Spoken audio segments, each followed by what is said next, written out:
Refrigerator, it's you. Yes, we are looking for Johnny.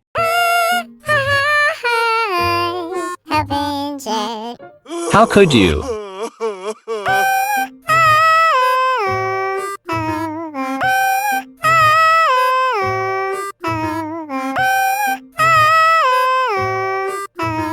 Why? Why would you? You demonic refrigerator. Because I needed a taco. Dan and a rails.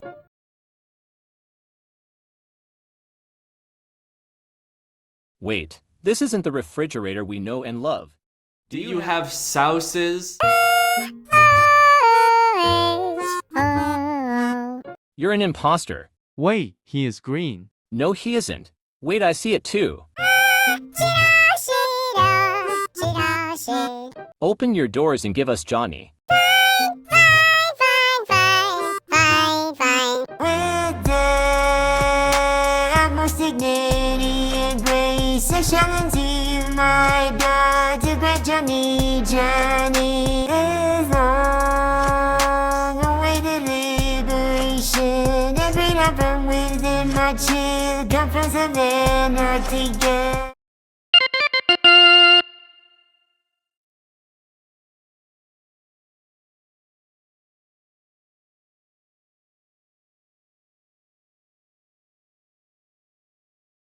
James, marry me, yes or no? Yes. Hooray!